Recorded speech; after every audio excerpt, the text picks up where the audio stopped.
नमस्कार विद्यार्थी मित्रांनो, वीरांना सलामी या पाठाच्या तिसऱ्या व्हिडिओमध्ये आपलं सर्वांचं स्वागत। पुढील भाग आपण सुरू करूया। आम्ही कर्नल साहेबांच्या केबिनपर्यंत पोहोचलो। तीच केबिन, तीच खुर्ची, तशीच वर्दी, माणूस बदलला पण तीच वृत्ती, कर्नल राणा। कर्नल झा यांनी आमच्याविषयी त्यांना आधीच सांगितलं होतं, त्यामुळे ते आमच्याशी अत्यंत आत्मीयतेनं बोलत होते। समाजात होत जाणाऱ्या बदलांबद्दल थोडे व्यथित होते।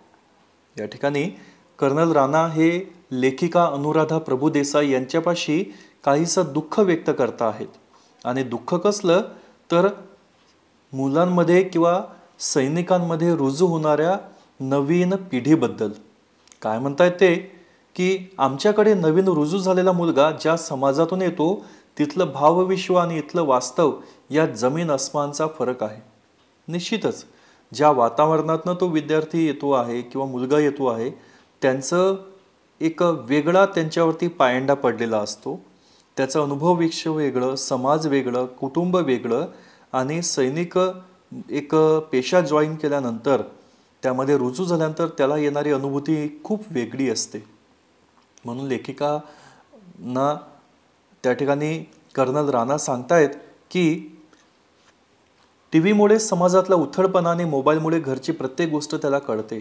या मुलांची मानसिकता सांभाळत त्यांना खऱ्या अर्थी सैनिक बनवणं हे फार जिकरीचं होत चाललं आहे। हे अत्यंत कठीण होत चाललं आहे असं ते म्हणतायत। मला फार आनंद होत आहे की तुम्ही सैनिकाला समजून घेतला, इथं येत असता, तुम्ही नेहमी येत जा। आम्हाला सैनिक नावाचा माणूस कळू लागला होता। लेखिका म्हणतायत की सैनिकांच्या मध्ये सुद्धा एक हळवं मन आहे। त्या सैनिकांना सुद्धा कुठेतरी एक घराची आठवण येत असते आणि त्यामुळे त्या सैनिकांना जपणं हे अत्यंत आवश्यक आहे याची प्रचिती त्यांना अशा या 5 वर्षांच्या काळामध्ये आलेली होती। त्या म्हणतात आता बघता बघता 2008 साल उजाडले, माझे वचन पूर्ण झाले होते। त्यांनी जे एक 2004 साली विजय स्तंभासमोर उभं राहून जे वचन दिलं होतं की मी पुढील 5 वर्ष सतत इथे येईन आणि सोबत माझ्या सोबतीनं काही जणांना घेऊन येईन आणि त्यांनाही या ठिकाणी देशसेवेचं व्रत त्यांना घ्यायला लावेन, असं काहीसं त्यांचं वचन होतं आणि ते वचन आता पूर्ण झालं होतं। अनुमावशी हे आज म्हणतात एक सुगंध पसरला आहे, तुला जाणवतो आहे का? द्रास कारगिल येथील युद्धात शहीद झालेल्या वीरांचं स्मारक, विजयस्तंभ, तोलोलिंगचा पहाड ह्या सर्व हृदयस्पर्शी वातावरणातून बाहेर पडल्यावर भारावलेल्या निशब्दतेचा भंग करत आमच्याबरोबर आलेली भाग्यश्री भावुक होऊन उद्गारली। कदाचित तिचे स्वगत असावं, पण तरीही मी विचारलं, कसला ग? या ठिकाणी असं म्हणतात एक सुगंध पसरला आहे आणि तो जाणवतो का, हा तिचा प्रश्न। त्यावरती त्या म्हणतात कसला तो? भाग्यश्री जणू आमच्यात नव्हतीच, तिचं स्वतःशी बोलणं चालूच होतं। अगं या वातावरणात भारतीयत्वाचा सुगंध आहे। इथला प्रत्येक डोंगरमाथा वीरश्रीचा साक्षीदार आहे। इथल्या मातीच्या कणाकणांत कारगिल युद्धाचा रोमांचकारी इतिहास आहे, तो रोमारोमांत जाणवतो आहे। खरंच किती योग्य बोलली होती ही भाग्यश्री। लेखिका म्हणताय तिथं की या वातावरणामध्ये भारतीयत्वाचा सुगंध आहे। प्रत्येक डोंगरमाथा हा साक्षीदार आहे तो या कारगिल लढाईचा, कारगिल युद्धाचा रोमांचकारी इतिहास त्यांनाही अत्यंत जवळीकतेने बघण्याची त्यांना अनुभूती झालेली आहे आणि तो त्यांच्या रोमारोमात तो जाणवतो आहे। हे या वातावरणाचं वैशिष्ट्य। लेखिका पुढे म्हणतात आतापर्यंत कधीच अशी जाणीव झाली नाही। देशप्रेम, देशाभिमान फक्त सैनिकांपुरताच किंवा सीमेवरच असतो का ग? आपलं आणि त्यांचं काही देणं घेणं लागत नाही का ग? असा हा त्या भाग्यश्री मुलीचा प्रश्न। लेह, नुब्रा व्हॅली, पँगॉंग लेक आणि शेवटी द्रास कारगिल अशा अव्याहत प्रवासात सतत भेटणारे, भरभरून बोलणारे जवान, त्यांची लष्करी अदब, प्रांत, धर्म, जात, भाषा अशा कुठल्याही प्रतिबंधाचा स्पर्श नसलेले, केवळ भारतीयत्वाचा सुगंध ल्यालेले, सरहद्दीवर ठाम उभे राहिलेले आपले जवान, त्यांच्या शौर्याची, धाडसाची, खडतर साहसाची सतत आठवण राहावी म्हणून सुरू केलेल्या मिशन लडाखचं हे शेवटचं 5वं वर्ष। भाग्यश्रीच्या आणि बरोबर आलेल्या प्रत्येकाच्या मनात ही संवेदना निर्माण झाली, हे त्याचंच फलित। याचसाठी केला होता अट्टहास। लेखिका म्हणतायत की भाग्यश्रीच्या निमित्तानं म्हणा किंवा जे कोणी सोबत येत आहेत 30-35 जण, या सर्वांच्या मनामध्ये देशप्रेमाची भावना ज्वलंत करणे, कारगिल युद्धाच्या निमित्ताने सैनिकांच्या प्रती आदरभाव निर्माण करणे आणि सोबतच आपणही या देशाचं काहीतरी देणं लागतो आहे, आपणही जवानांसाठी काहीतरी ठोस करायला हवं याची जाणीव निर्माण करण्यासाठी तर हा सगळा लेखिकेचा अट्टहास होता. आणि इथं कुठेतरी त्यांना यश मिळालेलं आहे आणि त्यामुळे त्या म्हणतायत की बरोबर आलेल्या प्रत्येकाच्या मनात ही संवेदना निर्माण झाली, हे त्याचंच फलित आहे. आणि शेवटी त्या एक वाक्य सुद्धा उद्गारतात, याचसाठी केला होता अट्टहास. म्हणजे ह्या सगळ्यांसाठी तर एवढा सारा मी प्रयत्न केलेली आणि एवढा सारा त्रास सुद्धा मी सहन केलेला. गेल्या 5 वर्षात एक मात्र निश्चित जाणवलं की तिथं गेल्यावर आपला अहंकार, बडेजाव आणि प्रतिष्ठितपणाची चढलेली पुटं निखळून पडत आहेत. जे का आपण चढवलेलं आहे, एक अंगरखा घातलेला आहे अहंकाराचा, बडेजावपणाचा, प्रतिष्ठितपणाचा समाजात वावरताना, ही जी खोटी खोटी जी लक्तरं आहेत ना, ही सगळी निखळून पडतात. ही सगळी पापुद्र निखळून पडत आहेत.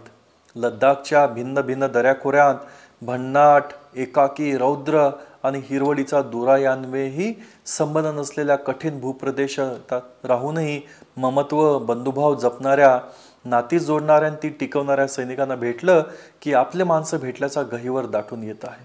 आणि आपले सैनिक हे हिरे आहेत, त्यांना आपण जपलं पाहिजे, त्यांच्याबद्दल कृतज्ञ राहिलं पाहिजे, ही भावना कुठेतरी मनामध्ये निर्माण होते.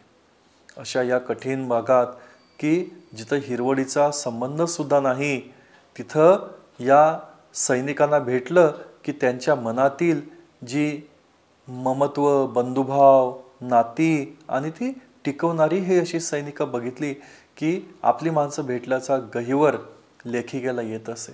आणि आपले सैनिक हिरे आहेत आणि त्यांना आपण जपलं पाहिजे, त्यांच्या प्रती आपण कुठेतरी कृतज्ञ असलं पाहिजे, ही भावना त्यांच्या मनामध्ये निर्माण होऊ शकली. आम्ही 5 वर्ष रक्षाबंधनासाठी लद्दाखला ग्रुप घेऊन येत आहोत याचं प्रचंड अप्रूप वाटून ब्रिगेडियर कुशल ठाकूर या सोहळ्यासाठी आणि आम्हाला भेटायला आवर्जून आले होते. 1999 साली कारगिल युद्धाच्या वेळी कर्नल असलेले कुशल ठाकूर तोलोलिंग फत्य करण्याच्या योजनेच्या शिल्पकार होते. ते आमच्यासारख्या सामान्य माणसाला भेटायला येतात, याच्या परता मोठा सन्मान तो कोणता. आमच्याशी संवाद साधत असताना ब्रिगेडियर ठाकूर आम्हाला म्हणाले, तुम्ही 5 वर्षांचा वादा केलात आणि तो निभावलात, याबद्दल अभिनंदन. पण माझा प्रेमाचा, वयाचा अधिकार आणि हक्क वापरून सांगतो, तुम्ही हे मिशन बंद करू नका. इथे नेहमी या, आमच्या तरुण जवानांना भेटा, त्यांचा हौसला बुलंद करा. तुमच्या शहरातील कुशाग्र बुद्धीच्या मुलांना सांगा, आम्हाला त्यांची गरज आहे. निदान 5 वर्ष तरी कमिशन ऑफिसर म्हणून डिफेन्स सर्व्हिसेस जॉईन करा. मग पुढच्या आयुष्यात तुमचं करिअर करायला तुम्ही मोकळे आहात. तरुण मुलींना सांगा की आमच्या जवानांशी विवाह करायला डगमगू नका आणि मला वचन द्या की हा जो लष्कर आणि नागरिकांमध्ये तुम्ही एक भावनिक सेतू बांधत आहात, ते काम थांबवणार नाही. किती अगदी मनातलं बोलले ते ब्रिगेडियर ठाकूर, एवढी मोठी व्यक्ती, परंतु त्यांनी 5 वर्ष लेखिकेनं जे आपलं एक वचन केलं होतं ते वचनपूर्ती जी केली त्याबद्दल ते सुरुवातीला त्यांना अभिनंदन देतात. आणि अभिनंदन केल्यानंतर मग ते त्यांना म्हणतात की वयाचा, प्रेमाचा आणि पुन्हा एक हक्क म्हणून ते त्यांना सांगतात की तुम्ही नेहमी येत चला, आमच्या तरुण जवानांना भेटा, त्यांचा हौसला बुलंद करा. म्हणजे काय, त्यांचं तुम्ही धाडस बांधा. सोबतच शहरामध्ये जे कुशाग्र बुद्धीचे मुलं आहेत त्यांनाही अशाच कुठल्या तरी प्रेरणेची गरज आहे. या प्रेरणेतून निदान ते 5 वर्षासाठी तरी सैनिकी पेशाला ते येतील, यामध्ये ते येतील, कमिशन ऑफिसर म्हणून डिफेन्स सर्व्हिसला जॉईन करतील. एक शॉर्ट सर्व्हिस कमिशन SSC म्हणून सैनिकांच्या मध्ये त्या ठिकाणी रिक्रुटमेंट केली जाते की ज्याद्वारे 5 वर्षासाठी या ठिकाणी सैनिकी सेवेमध्ये त्यांना घेतलं जातं आणि त्याच्यानंतर मग पुढला आपल्या आयुष्याचा मार्ग निवडायला ते मोकळे असतात.